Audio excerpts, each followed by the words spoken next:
как закончились твои последние отношения? Он женился, но не на мне. Провстречались мы такие, да, отношения серьезные, 2,5 года.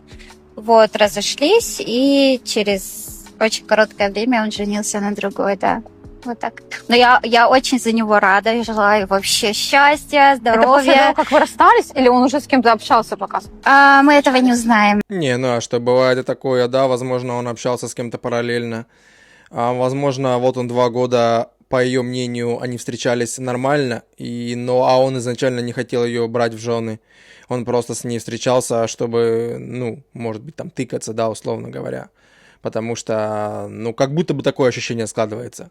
Опять же, мы не знаем всей полноты истории. Это я ем в аэропорту Сингапура и плачу. Знаете почему? Иногда так одиноко шествовать одной, и хочется просто разделить с кем-то этот момент, с кем-то рядом, с кем-то настоящим.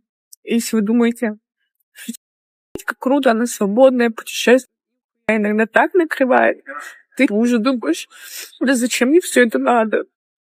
Мне уже не интересно это все одной смотреть. Мне хочется это с кем-то разделить этот момент.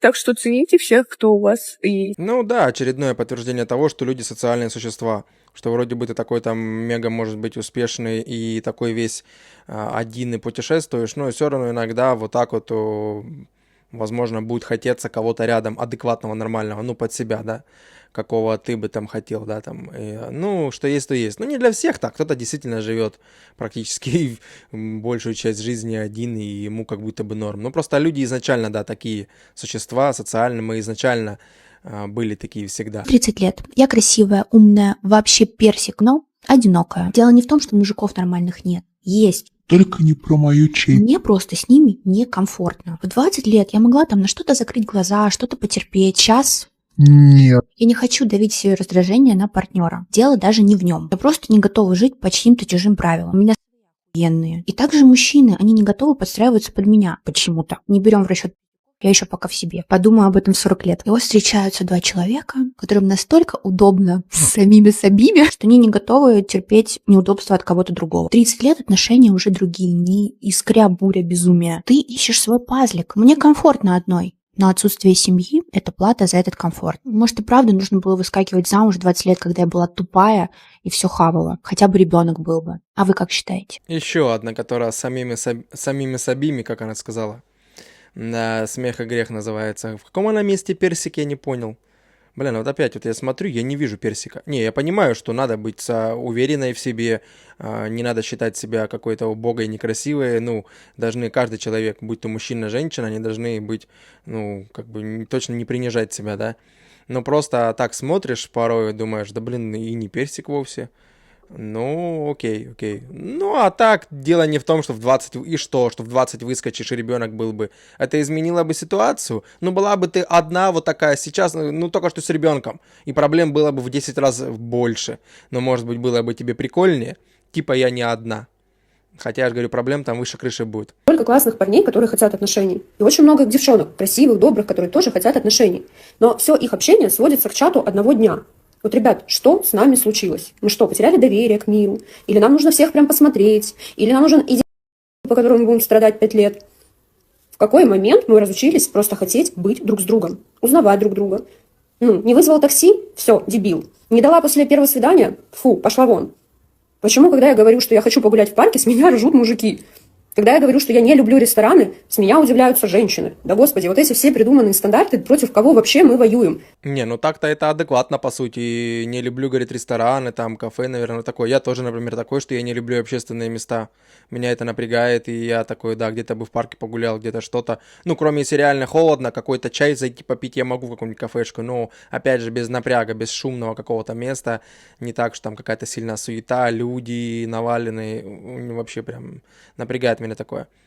Ну а так, да, это просто, все же знают это. Это просто сейчас такое время, и что у людей, у многих в голове, что есть вечный выбор. То есть как будто бы мы можем выбирать благодаря этим социальным сетям, вот этим всем знакомствам, как будто бы есть вечный выбор, и ощущение, что вот-вот-вот, там дальше, может быть, будет лучший вариант. Но на самом деле нет, понятное дело, раньше просто этого не было, и в реале только и знакомились, либо через братьев-сватьев, там где-то вас там в компаниях знакомили, и как-то там, понятно, что тоже было не идеально, также разводились и так далее, вся эта история была. Ну, сам факт, что как-то, наверное, да, ну, больше люди как-то друг к другу, наверное, тянулись, что ли, не было. Ну, и плюс не было этого вот Инстаграма, который промывает там девчонкам эти мозги, ну, что есть, то есть. Сейчас еще расскажу вообще прикол. Мини-урок по антипикапу, как отшить мужика, который тебе не нравится. Сижу я такая, обедаю в кафе, и подсаживается мужик. Именно мужик, не мужчина, потому что у него вид был, как будто он только что откинулся из не столь отдаленных мест. «Здравствуйте, мадам, меня зовут Павел».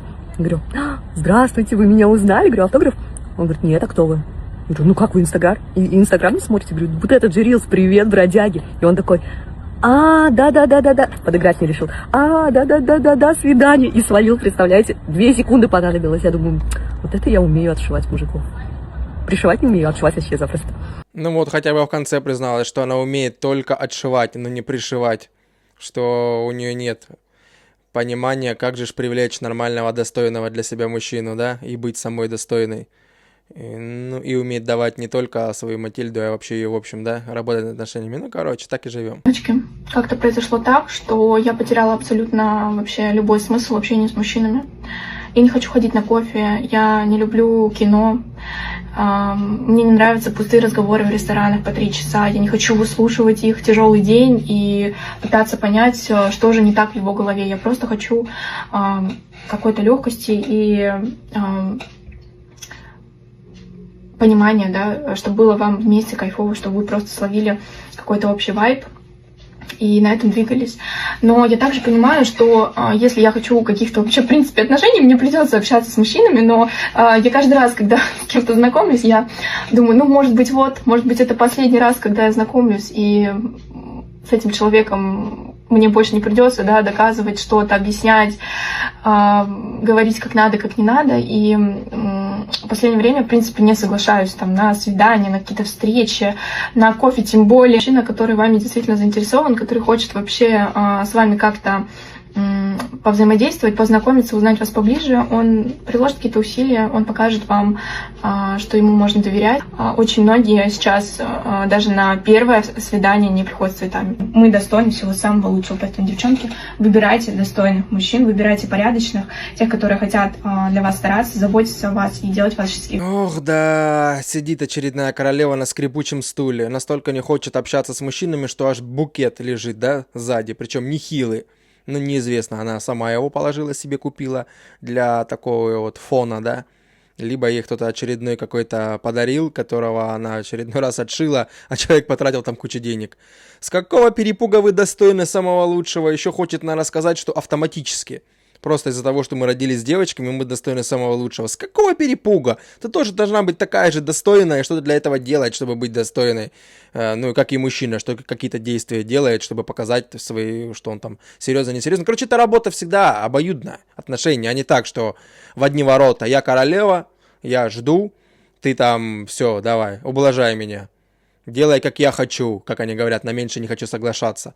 И, и самое же интересное, что все равно находятся дураки, которые готовы перед ними стелиться, просто чтобы получить доступ к вот, ну, настолько ими движет вот это вот инстинкт размножения, больше мужчина ничего не движет. В данном случае, чтобы завладеть девушкой, женщина им движет только инстинкт размножения, чтобы засадить ей. Все, как только он этого добился, дальше все, у него уже интерес чаще всего угасает. Понятно, что не всегда, но я говорю вообще про основной инстинкт.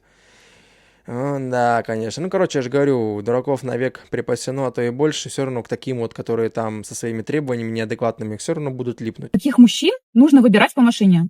Так, вот я сейчас пока еду, у меня такое наблюдение появилось по поводу того, каких мужчин нужно выбирать по машине. Девочки, все устаревшие тренды уже давно в пролете. Чувачки на Порше.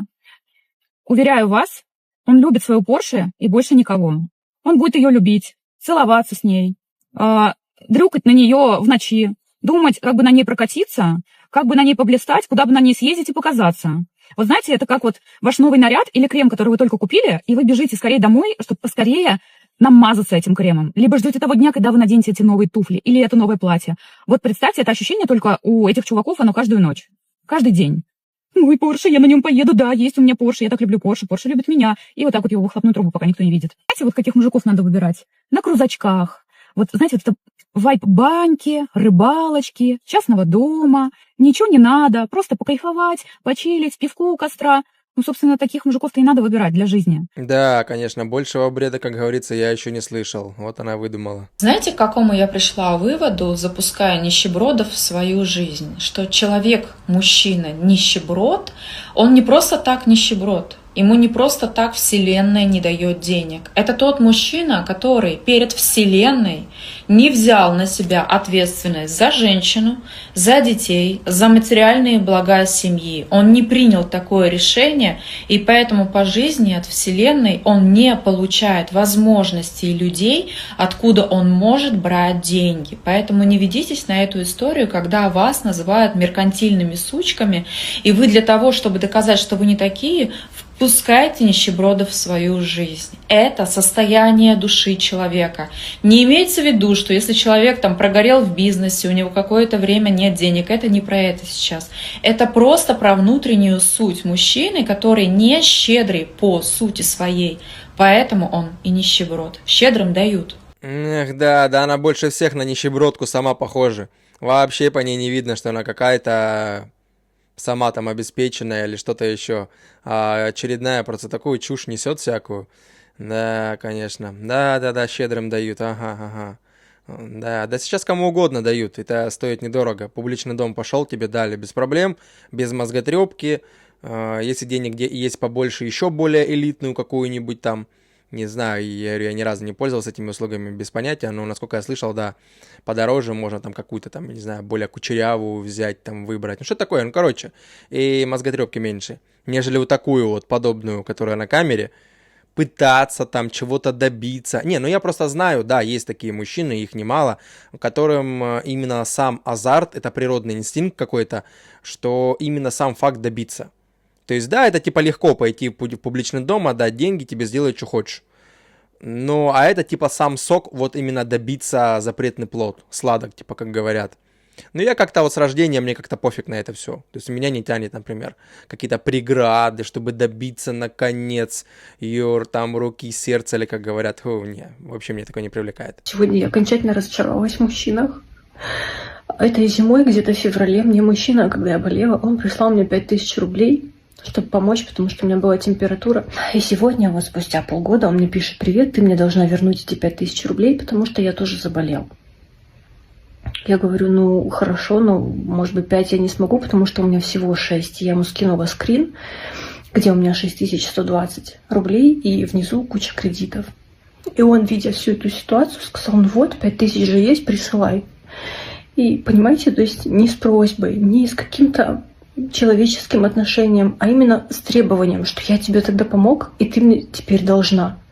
И вот вы знаете, в такие моменты действительно я понимаю тех женщин, которые выбирают быть одной, просто чтобы не сталкиваться с таким. И даже принимать помощь уже боятся, потому что ты не знаешь, что потом за этой помощью. И вообще... Я всегда помогаю людям просто так вот, словом, деньгами, каким-то подарком. Если есть возможность, всегда помогаю.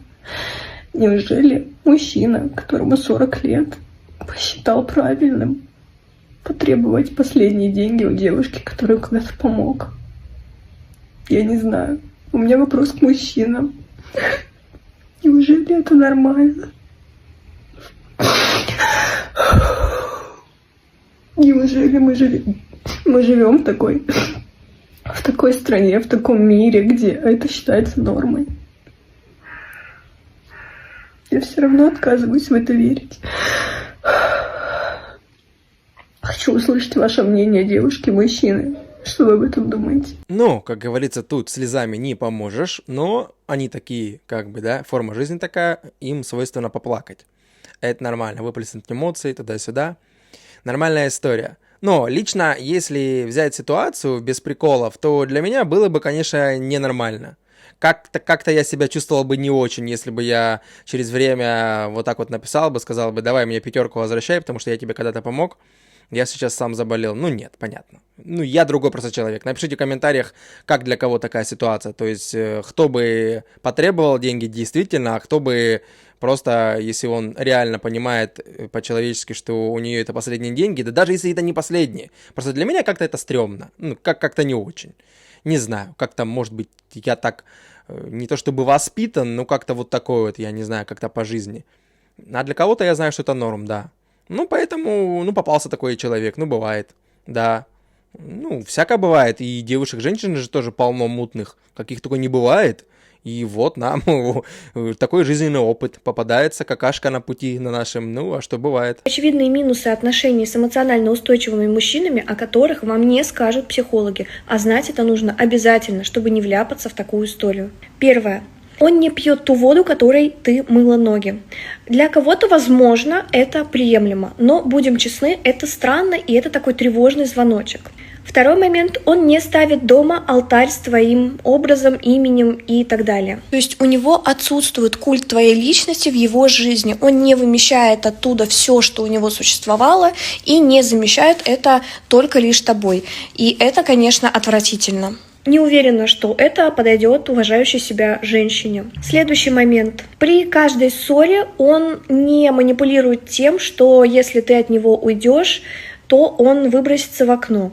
Конечно, возможно, в нашем случае это вызвано тем, что мы живем на первом этаже, но, тем не менее, мне лично это не нравится. И последнее и самое ужасающее, если вы ссоритесь, и ты говоришь «уйди», или же ты говоришь, что все, окей, мы расстаемся, он никуда не уходит.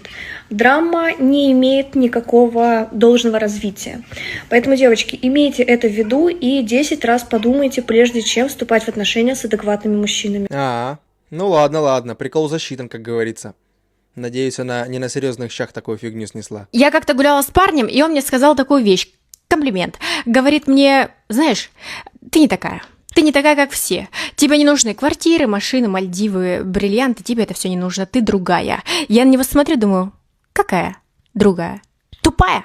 Я тупая? Ну, какая я? Продолжи, пожалуйста, свою мысль, потому что мне безумно интересно, откуда взялось это помутнение рассудка. Что я такого сказала, что привело тебя к такому выводу обо мне? Я такая. Да-да-да. Я именно такая. Мне это нужно. Все, забудь о том, что ты до этого подумал, и запомни, я такая, именно такая, вот как ты и сказал.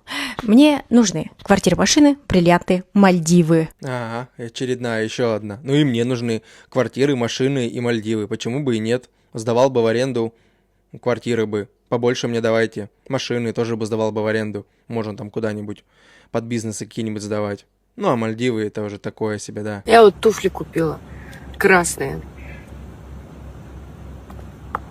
Не помогает, сука. Есть такой миф о Сизифе. Спасибо добрым людям. Жил-был царь, вел себя плохо, боги наказали. Он должен был вечно поднимать в гору камень, который падал, чтобы вновь его поднять. Такой бессмысленный и бесконечный труд. Прям как жизнь человека. Жизнь вообще штука неплохая. Но ровно до тех пор, пока ты не понимаешь, что это все не имеет смысла. Вообще все.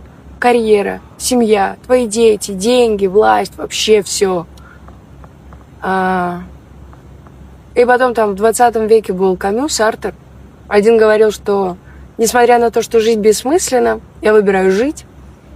Другой говорил, что мы сами создаем этот смысл. Действия, отношения, работа, проекты, я не знаю. Наполняй, создавай. Вы меня можете отправить на эту планету, я буду рожать вам детей, строить карьеру, семью, взаимоотношения с людьми. И я наполню сам свою жизнь смыслом, несмотря на то, что этот камень вновь упадет, а мне вновь его поднимать. Абсурд. Нужно представить Сизифа счастливым. Я вот туфли купила, красные. Не помогает, сука. Не помогает, блин. Что-то, по-моему, ее накрыло, да? Причем в психическом плане, по-моему, не слабо так. Потому что какую-то логику я не уловил в ее речи, какую-то нормальную, адекватную логику. Да, про то, что там в какой-то момент ты понимаешь, что неважно, может быть, деньги, власть и все остальное, если так философствовать. Ну да, наверное, бывают такие моменты в жизни, а за остальное какую-то фигня. Ну, фигню какую-то говорит. Меня одно раздражает вот это вот утверждение. Девочки, после 50 только все начинается. Там наступает вторая молодость. Мне 55, и я вам сейчас скажу, что там начинается. Морщины там начинаются, лишний вес начинается. Вот это вот всякая хуебистика с провисанием начинается. Климаксы, гормональные всплески начинаются. А еще начинаются проблемы со зрением. Вот этот вот двойной подбородок. На голове волосы почему-то сидеют и выпадают, а на бороде, наоборот, растут. А у некоторых еще и усы. Вы о чем вообще? Вы что, в тюрьме, что ли, в какой-то жили? И не чувствовали себя до 50 лет никогда счастливой женщиной? Там не начинается, там жизнь продолжается по-другому. Да, есть масса своих плюсов, потому что все эти морщины и климаксы перекрываются охренительной степенью свободы. Ну, во-первых, отсутствует должествование по поводу детей, они уже выросли, их не надо кормить, учить, оплачивать все школы, кружки, институты. Ну, и второй момент, от которого лично я очень даже кайфую, это отношение к тому, есть у тебя мужик или нет. Ну, есть подходящий попался, ну, отлично, прекрасно. Нету, ну, понимаешь? И третий момент, это чувствование себя королевой. У меня так. Будут морщины, не морщины, там толстая, не толстая, кривая, косая. Мне стало похеру на мнение социума обо мне. Вот, это 3 плюса. Дети, мужики и социум. А все остальное, извините меня, это минус. У вас какие мысли по этому поводу? Вы что думаете про свои 50+? Смотрите, какая у меня птичка красивая. Ну, так-то да. Кто говорит, действительно, после 50 жизнь только начинается, да, действительно, это такой себе бред, потому что ты в 50 лет человек не стал моложе. Мы так устроены, что мы только с рождения сразу же начинаем стареть. Да, там, ну, пик там молодости в 20 там с копейками, до 25 лет, по-моему, растет как-то это, а потом все, разрушаешься, потому что... Ну, блин, по природе ты просто родился, подвырос, передал свои клетки дальше, через зачатие, через детей, все, помер.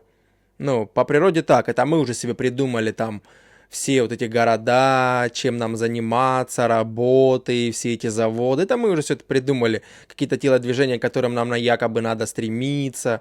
Понятно, что у древних людей этого не было. Ну да ладно, а так, ну да, в ее случае вот такие она выявила плюсы. И на этом все, подписывайтесь на канал, жмите колокольчик, делитесь мнением в комментариях и всем пока.